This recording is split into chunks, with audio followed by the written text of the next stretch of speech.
Bonjour à tous, je vous fais cette petite vidéo pour vous expliquer quelle vitesse positionner dans chaque vitesse V1, V2, V3 d'une pompe à vitesse variable Eward. Et pour chaque type de pompe en fait, hein. Clairement, c'est souvent les questions qu'on me demande, c'est déjà comment on fait. Et une fois que je vous ai expliqué comment on faisait, on me dit quelle vitesse je dois mettre. Donc je vais vous expliquer un petit peu le raisonnement qu'il faut avoir. Donc déjà, vous allez sur le site Eward, en fonction de la pompe que vous avez, pour récupérer, on va dire tout simplement le modèle de pompe, et puis en même temps, surtout aussi pour savoir quelle pompe va par rapport à un volume du bassin. Donc clairement, on va sur les produits, comme je vous l'ai dit, vous allez dans pompe, et ensuite pompe à vitesse variable, comme je viens de vous montrer le chemin. Vous allez retrouver les 5 modèles de pompe qu'on a en vitesse variable. Clairement, sur les 5 modèles de pompe à vitesse variable, c'est les mêmes moteurs. C'est des moteurs qui vont de 1 cheval à 2 chevaux. Pas pour toute la gamme, mais bon, vous le verrez aussi bien. Si on prend la gamme Tristar, tout simplement, et que vous allez dessus, eh bien, on clique dessus et vous allez avoir les documents. Dans les documents, en fait, on va retrouver justement les notices techniques, les brochures consommateurs, pièces détachées, tout ça et tout. Et donc, on va récupérer, quand on va cliquer en fait tout simplement sur la fiche produit, on va récupérer ici, tac, et bien la fiche produit. Voilà. Et donc, c'est là où on va parler un petit peu de on va dire les caractéristiques de la pompe, et puis on va dire les avantages de la pompe. Et en fait, ici, il y a marqué que c'est recommandé pour des bassins jusqu'à 120 mètres cubes. 120 mètres cubes, mais il y a deux petites étoiles parce qu'il y a marqué fonctionnement en vitesse lente pendant 24 heures. La vitesse lente, ici vous avez des courbes et tout ça. Si on parle de vitesse, alors le débit max des pompes, voilà, il s'est marqué 3000 tours minute. Ici on voit que pour un cheval et demi, on est sur du 26-27 mètres cubes heure. Et à 2 chevaux, on est en 31 et 32 mètres cubes heure. Clairement, comment on arrive justement à déterminer les 120 mètres cubes, c'est qu'en fait, vous allez voir tout simplement, il suffit de faire, voilà, il s'est marqué recommandé 120 mètres cubes. 120 mètres cubes, pourquoi on a besoin de renouveler 3 fois le bassin par jour. Donc, on va le multiplier par 3. Ça fait 360 mètres cubes à renouveler par jour. Par jour, on divise par 24. Et donc, on va se retrouver avec un débit de 15 mètres cubes heure pendant 24 heures pour renouveler un bassin de 120 mètres cubes 3 fois par jour. Et là, si on regarde, vous voyez, on est sur du 31 mètres cubes heure. 31 mètres cubes heure, on divise par 2, on est sur du 15 mètres cubes heure. Donc, ce qui veut dire qu'en gros, quand je divise par 2 les 3000 tours, ce qui veut dire que 1500 tours correspond à peu près entre 15 et 16 mètres cubes heure. Bon, après, effectivement, il y a les pertes de charge et tout ça et tout à prendre en compte.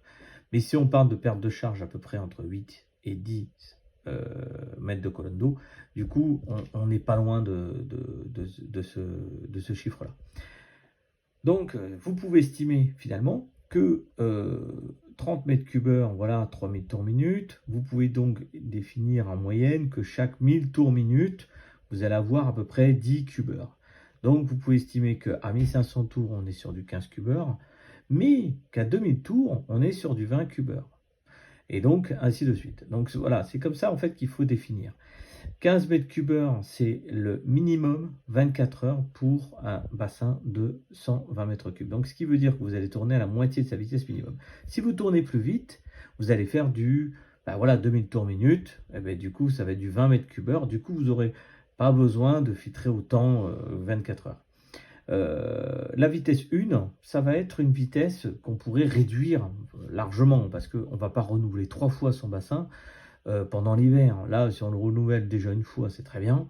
Donc, ce qui veut dire que 120 mètres cubes divisé par 24, eh ben, du coup, on va se situer plutôt sur plutôt du 5 mètres cubes heure, hein, si on regarde à peu près, voilà, 5 mètres cubes heure. Donc, vous pouvez donc tourner à 800 tours, 900 tours. Voilà. Grosso modo, c'est ça. Vitesse 1, hivernage. Vitesse 2, on va être sur la saison. Et la vitesse 3, on va être sur du backwash ou de l'écrémage.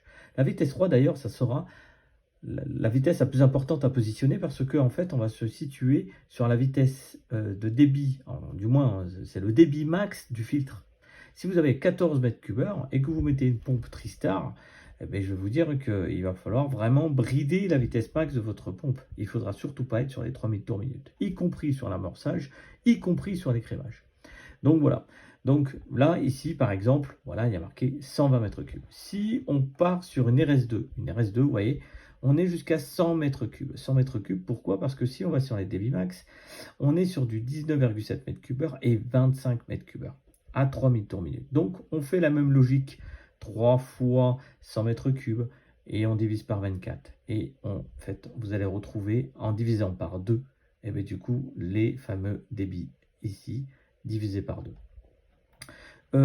La même chose pour une CAFLO. CAFLO, on va jusqu'à 80 mètres cubes.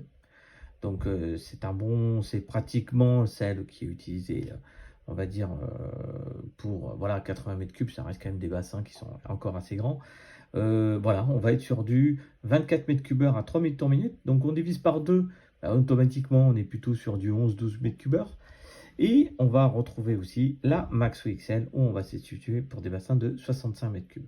Voilà. Et donc 65 mètres cubes, c'est-à-dire que c'est une pompe qui va pousser jusqu'à 18 mètres cubes heure.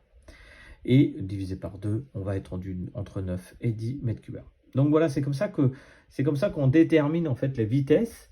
Et bien évidemment, ce qui est le plus important, hein, donc ça on est sur de la théorie, mais au moins on s'y approche de la réalité. Le plus important, c'est quand même de vérifier au niveau du refoulement si vous avez quand même un refoulement assez, voilà, qui pousse un tout petit peu quand même, vous sentez une petite pression.